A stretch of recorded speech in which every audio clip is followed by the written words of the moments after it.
At Starbound, we tell stories the human way, not with artificial voices or AI garbage. What's HFY without humanity? Subscribe to keep it this way. I'm Daniel Pierce. Now, let's begin.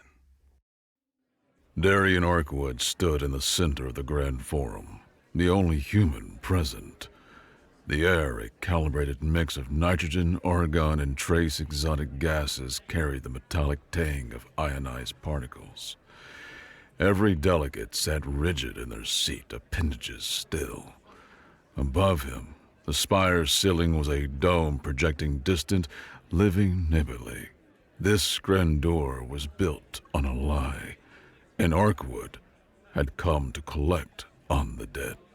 The Vesperine matriarch Oriana commanded the holographic dais. Her corona of metallic filaments shaped by magnetic fields into patterns of rank and lineage pulsed with the forum's light.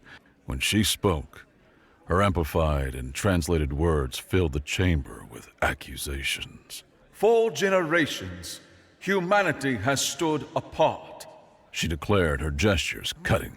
They monopolize the core sciences that define an age. Self-aware machine minds, ships that cross the void in an instant, matter replication, while the rest of us build our futures on the scraps they deign to share. They offer partnership but practice paranoia. They preach unity but build walls. Delegates murmured assent, a composite rumble from 100 different biologies. Arkwood kept his face still, his hands resting at his sides. He had heard versions of this speech for 2 decades. The words changed, but the core grievance persisted. Humanity refused to capitulate. They call their isolation prudence, Oriana continued, her voice rising. We call it arrogance. They call their secrecy security. We call it a threat. We, the Galactic Council, have made our final offer of alliance. Today, we demand they integrate, share, and submit to the common good, or we will compel them to do so. She focused her primary sensor's cold light on Arkwood. Ambassador, you have heard this council's will. What is your final response? The chamber quieted. Every delegate turned toward him. The weight of their shared contentious past, a history they understood only in part, pressed down on him.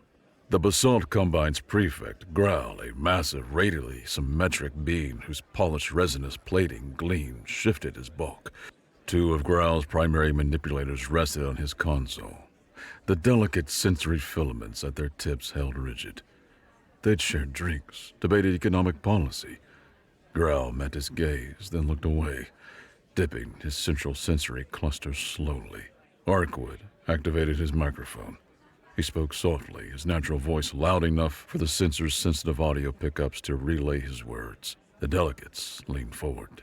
Matriarch Oriana, counselors, he said, his tone even. Humanity has always acted with the galaxy's best interest at heart. We have given you the tools to build this civilization. We've offered guidance, even asked. We have maintained the peace, often from the background where you chose to look away. He paused. The life support's hum grew louder in the quiet. For centuries, you've mistaken our prudence for timidity. He met Oriana's gaze. That prudence was a clemency you are poised to forfeit. A dry, grating frequency, the Vesperine equivalent of a dismissive hiss, emanated from the dais. Your clemency sounds like a threat, Ambassador. That is a fact, Arkwood said. I urge you to reconsider this path. This action is irreversible. Oriana's corona filaments flared. We are adults beyond being frightened by ghost stories. The time for talk is over. She straightened to her full, imposing height. I call for a vote. All in favor of the declaration of war against the Terran mandate. Signal now. A wave of light swept across the forum as hundreds of delegations activated their ascent. Grau's console stayed inert for a long moment before it, too, glowed with the color, signaling war. Ascent came in a tidal wave. A few minor protectorates kept their consoles blank in a symbolic gesture. Oriana inclined her upper body toward Arkwood, a condescending dip. The galaxy has spoken, Ambassador. Your tenure here is concluded. You are now a prisoner of war. Arkwood gave a single slow nod. He let out a breath he had been holding. He looked once more at Grau, whose massive form settled as if under a great weight.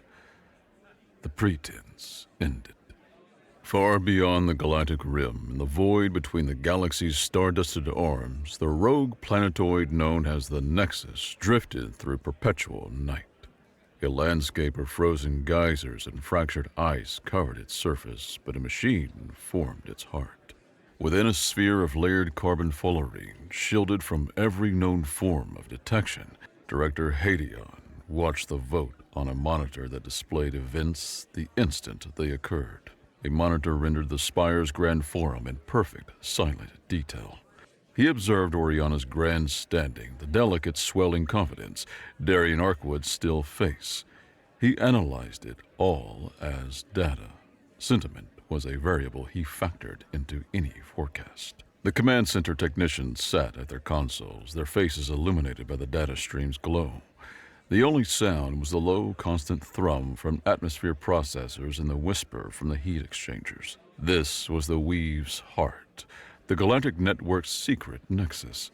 From here, humanity managed the energy and information flow that powered 1,000 civilizations. Hadeon's uniform was a simple utilitarian gray. He wore his dark hair in a severe cut. He stood with a predator's waiting stillness. The vote finalized. The declaration became official. Hadeon kept watching the screen. Arkwood met Grau's graze, and Hadeon registered the finality in the ambassador's posture. The forecast held true. He spoke one word, his voice level. Execute. A technician tapped a sequence on a console. A single command, encoded with a complexity beyond their decryption methods, propagated through the network. The command was a key, turning in countless locks at once, revoking access. On the display, the Grand Forum's lights guttered. The dome of projected nubile extinguished. The station's emergency lights flared on. The holographic dais degraded into visual noise. The translators fell silent. Across the galaxy, the shutdown happened everywhere. The instant communicators that linked star systems went dead. The energy beams that powered planetary industries flickered and died. The data streams managing interstellar finance ceased. The network of stable, microscopic transit tunnels that made FTL travel a simple calculation, collapsed.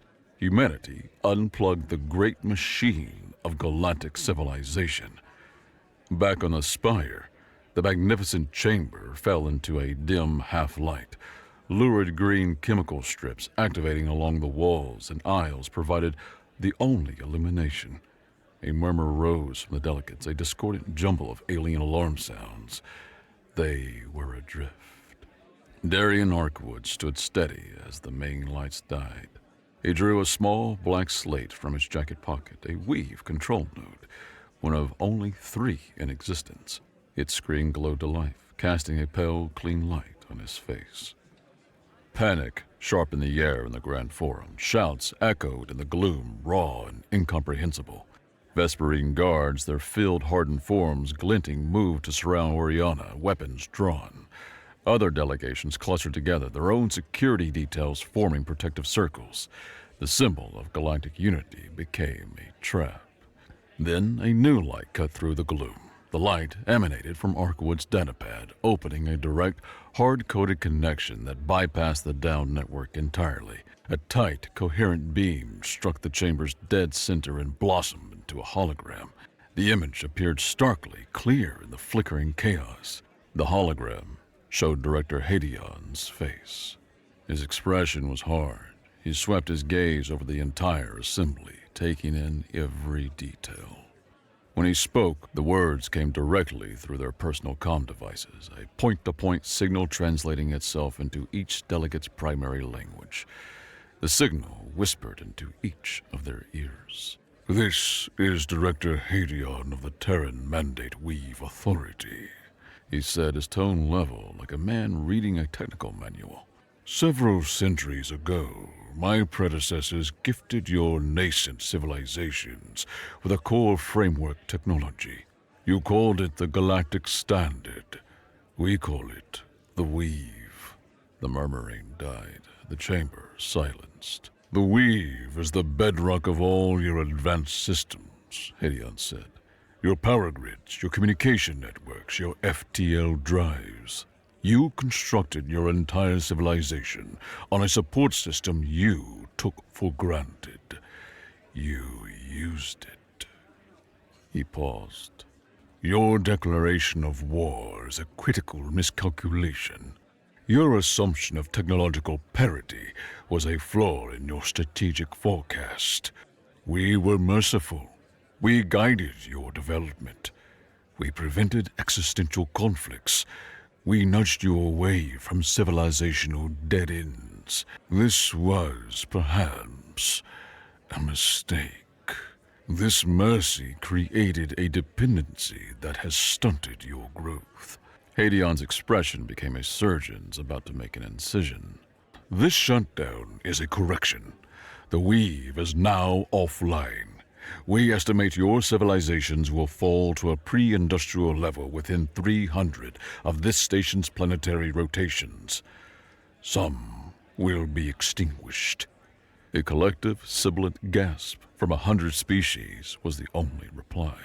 "You have 200 Terran Standard Hours to meet our terms. 1. Dissolve your War Council. 2. Form a temporary government with the authority to negotiate. 3. Formally request terms of surrender and reconnection. We will restore the Weave connection for those who sign the new accord. We will leave those who resist to find their own way in the dark." The hologram met their collective stare for a final second. "Your time is running out." The image vanished. The light of Arkwood's datapad retracted. The chamber darkened again, save for the lurid green chemical strips. The delegates, the most powerful beings in the galaxy, stared at the empty space where the hologram had been, grappling with their sudden powerlessness. Two Vesperine guards, their coronas metallic dust inert and dull in the low light, escorted Arkwood to his diplomatic quarters. They kept their distance, their movements uncertain. A rumor was already spreading through the station's crew by word of mouth and panicked gestures. The human ambassador's vital signs linked to the Spire's last resort stability systems. A fabrication, of course, but a useful one. A Hadion special. Harming the prisoner might collapse the station's delicate orbital mechanics or vent its atmosphere. In Data's absence, superstition filled the void. Fear was a more effective warden than any locked door. Arkwood's quarters were opulent, a monument to a relationship now rendered obsolete. The panoramic window showed an unreachable star field. The lights were out. The atmospheric scrubbers had ceased their low hum, leaving the air thick and stagnant. He sat in a chair in the quiet, the datapad resting on the table before him, its screen dark. He waited. His wait was brief. A heavy, rhythmic scraping sound approached his door, followed by a sharp rap from something hard. "Arkwood, this is Growl. Let me in." The basalt's voice was a low, strained rumble. Arkwood remotely unlatched the door. Prefect Growl flowed into the room on his hydraulic limbs, his immense body a mass of locomotive flesh sheath and dark, polished resin plates. The sensory filaments at his primary manipulator tips twitched. "The guards let you pass?" Arkwood observed. "They are Vesperine. I am Basalt," Growl rumbled, as if that explained everything. "My rank still means something for now." He moved to the window, his mass making the floor plates groan. "The reports are catastrophic." "I imagine they are." This is an execution, Orkwood. Grell turned from the window. The emergency lights cast long, distorted shapes on his resonance plating. Our primary fusion cores are sputtering, generating just enough to power to keep the emergency lights on. Latency cripples our data networks. We're back to routing signals through lightspeed relays. Sending a message from one end of the station to the other takes minutes. Do you know what that means for our economy? For our logistics? I have some idea, Arkwood said softly. And others suffer too. Grell continued, his voice dropping lower. The Erebor ambassador's quarters suffered a life support failure. They live in a methane environment. Their containment systems are robust, but they require constant energy input and micro-adjustments that a virtual intelligence managed. The virtual intelligence is gone. The energy is gone. He and his entire delegation, they asphyxiated. Arkwood closed his eyes for a moment. The forecast predicted this, of course. Hadion's arithmetic. He had chosen to ignore that part of the report. Acceptable losses. The Basalt are engineers, Arkwood. We understand machinery better than anyone. But diagnosing this is like examining a living body when the soul has departed. The components are all there, but the animating principle is gone. He moved closer, his immense form filling the room. We argued against this war in the closed sessions. Oriana forced this issue. This is her fight. Arkwood looked up at the massive creature, at a being he'd considered a friend. Grell's sensory filaments coiled tight. I'm sorry for the Erebor, Grell. Then help us.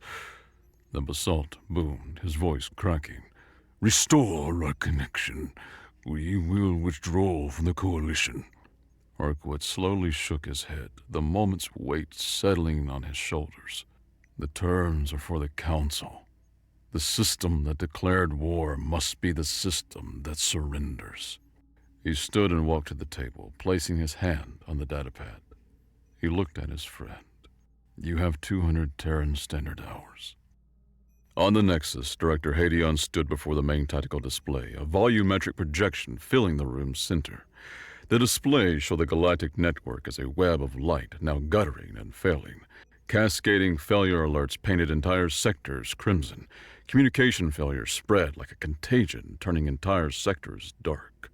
A junior analyst, a young woman named Karuna Sol, approached him, her face pale. Director, the casualty projections from the peripheral worlds are climbing. Sectors with primitive backups are reporting riots. Food riots on Selena 4. Atmospheric containment failure in the Erebor orbital habitats. We're projecting billions of casualties if this continues. Hadion kept his attention on the display. What were the projections for a Vesperine victory in their seizing human core technology? Karuna hesitated. Sir? The simulations, analyst. The ones we ran for this exact contingency. Project them. She typed a command into her personal slate. New data overlays appeared on the display, ghostly timelines branching off from the present. They were stark.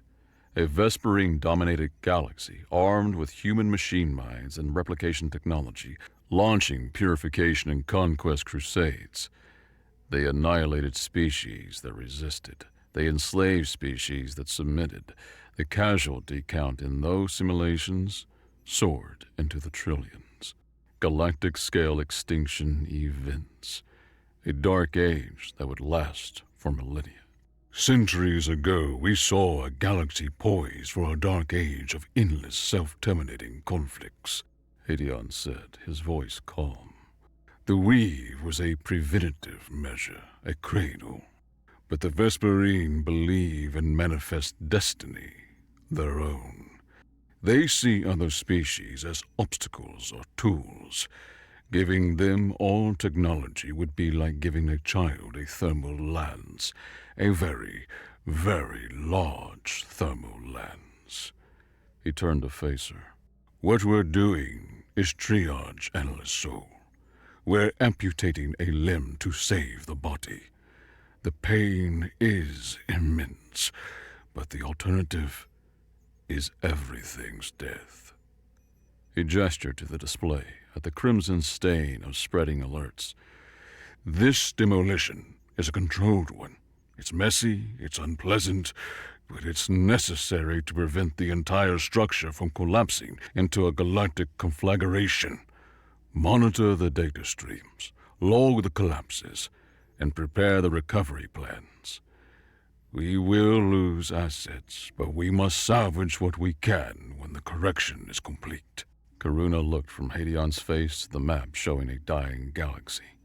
She nodded, her jaw tight. Yes, Director. She returned to her console and focused on the numbers. To Hadion, it was a mathematical equation. Billions dead was a smaller number than trillions. Aboard the Spire, the shutdown's first 50 hours had stripped away civilization's veneer. The station had become a microcosm of the galactic chaos. Emergency power was failing. The unscrubbed air was a heavy cocktail of exhalations and the acrid tang of stress pheromones from a dozen different biologies. Grand corridors that once bustled with diplomats and aides now stood dim and quiet, populated by the occasional furtive shape of a stranded delegate. Prefect Grawl stood in the station's primary engineering hub, a cavernous space filled with the core system's silent, monolithic forms. His best engineers, along with volunteers from a half-dozen other technically inclined species, swarmed over the consoles and power conduits. Their efforts failed. It's a startup sequence we cannot replicate, one of his chief engineers reported, his manipulators drooping. Every time we force a reboot of the primary reactor, the containment field regulators shut down. The system is designed to fail safely, and it requires an authorization key from the weave to restart. Grawl ran a limb over a cool, dead conduit. It's an operating system, and we're locked out. They were priests of a forgotten religion, performing rituals for a god who had abandoned them. They knew the incantations, the simple commands that had always worked. They lacked the understanding of the divine language behind them. Their dependence's depth was a chasm that had opened beneath their feet. A frantic message arrived, hand-delivered by a panting aide. Matriarch Oriana was calling an emergency session of the council. Grawl's massive body tensed. He knew what was coming. He made his way to the grand forum, his limbs' rhythmic scrape echoing in the quiet corridors. Grawl found Arkwood's guards and pulled rank. The two Vesperine, their containment fields flickering with fatigue, offered only token of resistance. Their conviction was gone. Arkwood's quarters were cold. The human ambassador sat in the dark, a silhouette against the starfield. She's going to do something foolish, Grawl rumbled. That's her way, Arkwood replied, his voice even. The Basalt Combine officially withdraws from the war coalition. We plead for a separate peace, Grawl spoke with finality. This was treason, an act that would in other times have meant war with the Vesperine. These were other times. That is a commendable first step, Prefect, Arkwood said. His tone was sympathetic, but his message was fixed. Humanity negotiates with the Galactic Council. One entity, one surrender. Arkwood, my people are dying. Our off-world colonies rely on energy shipments. Our trade networks have evaporated. We're an industrial society, lacking power and logistics. We will starve. I know. Grawl stepped closer, lowering his voice. Then give me something. A sign, a path forward. I'm trying to save what I can. What must I do? Arkwood remained silent for a long moment. He was a diplomat, and the old instincts were persistent. His purpose was building bridges. His orders were clear. The entire system had to fail before humanity could rebuild it. Still, he could offer a sliver of guidance, a nudge. The Council is a system of power, Arkwood said softly. Oriana derives her power from the perceived Vesperine strength. If that perception were corrected, the system would rebalance. The words settled in the stagnant air. Humanity will remember those who acted with reason when this is over, Grau. We'll need partners to build the next era. Pragmatic partners. Engineers. Grau's sensory filaments curled and uncurled. He understood. Arkwood offered him a blueprint for a coup.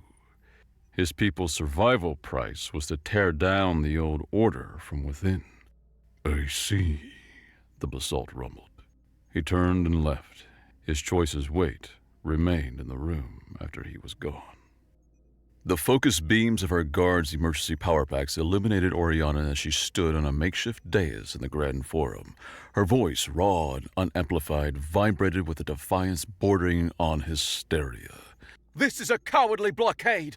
A trick! She screeched, her corona's filaments vibrating with agitated energy. The humans hide behind their electronic ghost because they fear facing us in open battle! Many of the delegates listened with stony faces. The casualty reports from their home worlds delivered by runners or the rare functioning short-range comms told a different story. This was a stranglehold. But they have miscalculated, Oriana declared. They believe us to be a dependent as they wished. The Vesperine hegemony remembers the old ways. We've located a weakness, a new human colony in the Ophiuchus frontier. Our intelligence reports suggest it relies on conventional, slower-than-light shipping for critical resources. A supply vulnerability. She drew herself up, a warrior queen rallying her troops. The Vesperine Grand Fleet will make the jump using all reserve FTL drives. The old fusion core models that predate the Weave. We will strike this colony.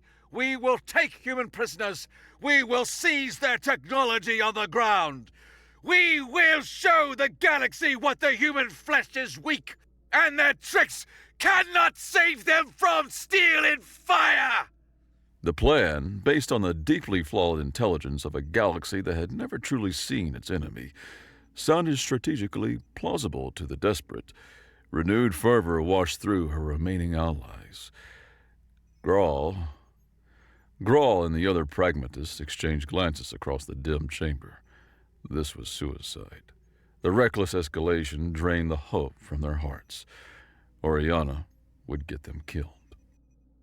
On the Nexus, the Vesperine fleet appeared on the main volumetric display as a collection of faint sensor ghosts. Hadeon watched them assemble in high orbit around their home world, a process that took 30 agonizing hours. Lacking the Weave's navigational aids and gravitational dampening, they moved with the ponderous slowness of ancient sailing ships. Raw chemical thrusters and crude navigational calculations managed their course corrections. They're actually doing it, Analyst So murmured, a disbelieving note in her voice. Their FTL drives are antiquated. The power draw is immense, and the navigational telemetry will be approximate at best. Approximate is a generous term, Hadeon corrected, his eyes on the display. They're aiming a cannon in the dark. Should we intervene, Director? Sol asked. A targeted EMP, a warning shot. Hadeon shook his head once, a small, sharp movement. No. His gaze was fixed on the Vesperine fleet, a faint glimmer of academic curiosity in his eyes. He was a scientist watching an experiment reach its critical phase. They have to learn, he said, more to himself than to her. They declared war. Let them see what it means. The team in the command center continued their silent work, monitoring the fleet's painstaking progress. The ghost ships of the Vesperine Grand Fleet finally aligned. The energy signatures spiked as they charged their obsolete drives. They were about to leap into an ocean whose currents no one had taught them to navigate. The jump was a flicker of distorted light on the display, a brief tear in space-time's fabric. Then, stillness. The signatures of the Vesperine Grand Fleet, 200 capital ships, the hegemony's pride, vanished from all sensors. Analyst Sol stared at the empty space sector. Where did they go? Nowhere, Hadion said. He brought up a complex physics simulation on the screen, a swirling map of gravitational tides and space-time distortions. The weave provided more than a pathway for FTO travel. It actively managed and dampened local space-time distortions, creating a stable, predictable medium. It smoothed the road. He gestured to the simulation. We just removed the pavement. They flew blind into unmapped gravitational tides. He magnified a sector of the void. Faint, fleeting energy readings blossomed and died. Tidal shear forces shredded some, their navigation computers, overwhelmed by the real-time gravitational chaos, flew them directly into unforeseen gravimetric wells. Others, he added, his tone unchanged, were likely ejected from the galactic plane altogether. They'll drift in the intergalactic void until their life support fails. The Vesperine fleet's destruction was an act of physics, a consequence. Their grand attack, Hadion concluded, ceased to exist. He turned to his communications officer. Send a message to Ambassador Arkwood's datapad. One data packet only. The complete telemetry logs from the lead Vesperine Dreadnought's FTO drive from jump initiation to signal loss. He paused. At a timestamp.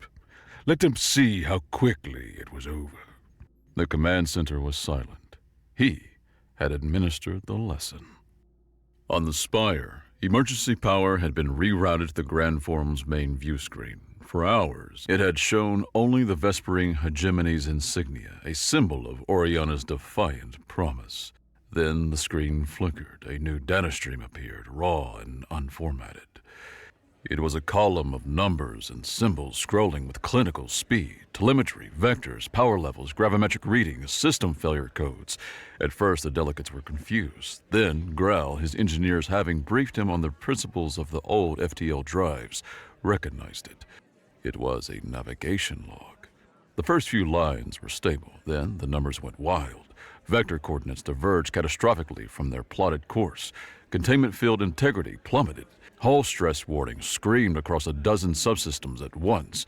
A string of corrupted data was the final entry, followed by a flat line.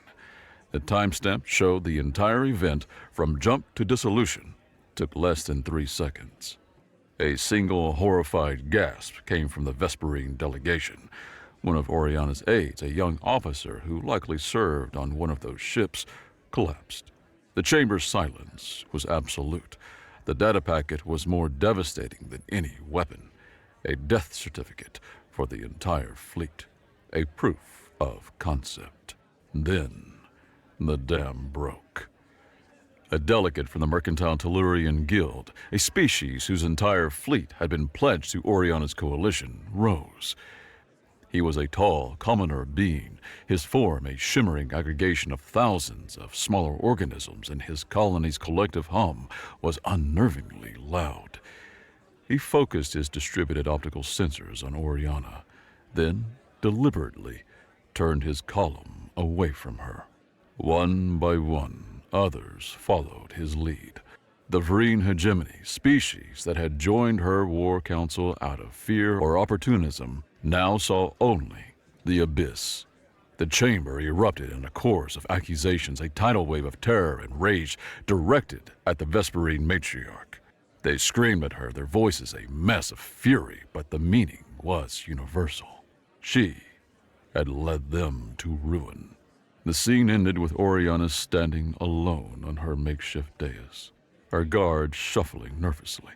Her corona's filaments had collapsed into a dull, listless cloud.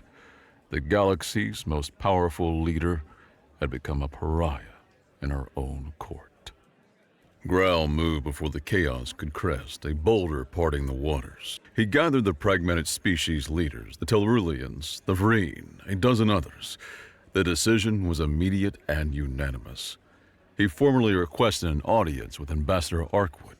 This time, he came as the de facto leader of a new coalition, a temporary government born of desperation. He no longer asked for aid. He asked for terms, the power dynamic inverted. Arkwood agreed to meet. They met in Arkwood's quarters. The room was now crowded, filled with the leaders of what remained of the Galactic Council. Growl stood at the front, his massive form a symbol of the new, sober reality. Oriana was under guard in her own quarters, her authority gone, her legacy a fleet of ghosts. Arkwood stood before them, the human datapad on the table beside him. He was the vicar of a higher power. You've misunderstood humanity's role in this galaxy. Arkwood began, his voice carrying the quiet authority of absolute strength. We were your custodians. The weave was a utility, and your access was a privilege. You violated its terms. He looked from face to face, meeting each delegate's gaze. The war is over. The Galactic Council, as it was, is dissolved. A ripple of shock went through the room, followed by a resigned silence.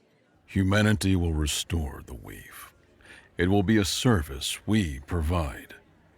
There will be a new charter, a new set of rules. He gestured to the datapad and projected a simple, elegant document into the air between them. This is the Weaver Charter. Species that align with human interests, peace, stable growth, non-aggression, scientific cooperation, will receive premium access. Full bandwidth, unimpeded use of the load. Those who engage in hostile action, who threaten galactic stability, will find their access throttled or disconnected permanently. He let them absorb the words. It was a declaration of empire written in the dry language of a corporate contract, a mutually beneficial partnership where one partner owned the universe. This is order, Arkwood said, his voice softening slightly. The order you've proven incapable of maintaining. We will be your partners. We will be your guides. But understand our position clearly. Growl was the first to speak, his voice a low rumble of acceptance. We accept the terms. One by one, the others nodded their assent. The age of equals was over. The age of humanity had begun. The 200 Terran Standard Hours were nearly up. On the Nexus, Director Hadion reviewed the final reports. Dozens of major civilizations had capitulated. Grau's new temporary government was broadcasting its unconditional surrender on all available frequencies. But the galaxy's margins were a map of horror. Thousands of smaller colonies, lacking the infrastructure or political clout to be part of the new order, had collapsed entirely. Analyst Sol stood by his side, pointing to a column of figures on the main screen. The casualty numbers were staggering. The resource loss projections represented centuries of accumulated wealth and labor gone. Hadion looked at the numbers, his expression unreadable. Our models projected greater losses from non-compliance or protracted physical conflict, he stated. This outcome is suboptimal, but it is within acceptable parameters. He turned away from the main screen, his focus shifting. Now we begin stabilization and recovery. He brought up a new series of directives on his personal console. A fleet of autonomous human ships held in reserve in dark space powered up their systems. They were rescue vessels, mobile fabrication units, and emergency medical platforms. Prioritize worlds with viable populations and critical infrastructure, he ordered, his voice crisp. The Basalt colony on Praxis 7 is a strategic priority. The engineering core will be a vital reconstruction. The Tellurian Guild's agricultural worlds are also a priority. We need to stabilize the food supply. His actions were born of pragmatism. He was a manager recouping assets after a hostile takeover. He reintegrated valuable systems, minimized losses, and optimized the board for the next phase of operations. This, too, was a form of mercy, a cold, calculated mercy, but mercy all the same. It was the only kind he knew how to offer. Arkwood stood with Growl on the Spire's primary observation deck. The final minutes of the 200th Terran Standard Hour ticked away in silence. Below them, the station was a ghost of its former self, dark and still. Then, on schedule, the lights came on. A cool, sharp, clean white light seemed to penetrate every shadow, Consoles and displays flickered to life, their boot-up screens now bearing a subtle, elegant watermark in the corner, a simple, stylized atom, human design. The spire lived again, but its heartbeat was different. Its power systems emitted a faint, steady hum at a new, distinctly human frequency. Grau looked out at the starfield, at the distant lights of ships whose systems were now rebooting across the sector. "We were children," the basalt rumbled, his voice filled with a profound, weary awe. "Playing with a tool we did not understand." He turned his massive head to look at Orkwood. "The pretense is over." Orkwood nodded, watching as the station's traffic control systems methodically rerouted the ships that had been stranded in orbit. A quiet, inexorable order was replacing the chaos. A holographic image of Hadeon appeared on the observation deck's main screen. His expression was neutral, as always. "Ambassador, the transition is complete. The temporary government has ratified the new charter." "I've seen, Director," Orkwood said. He looked out at the spire's restored grandeur. The station's traffic already moved with anew. The chaos was gone. "Our direct galactic responsibility has increased by an order of magnitude," Hadeon stated. It was an observation. "New protocols are required." "I'll draft them," Orkwood replied. His role as ambassador was finished. He was now a proctor, a warden, a guardian. He ended the transmission and looked back out at the stars. He thought of Oriana, of her pride and her fall. They declared war, believing they were our equals. For centuries, our mercy had been to permit that delusion. The station hummed around him, a quiet symphony of human engineering. The mercy was now withdrawn. True order, the kind built on reality's bedrock, was just beginning.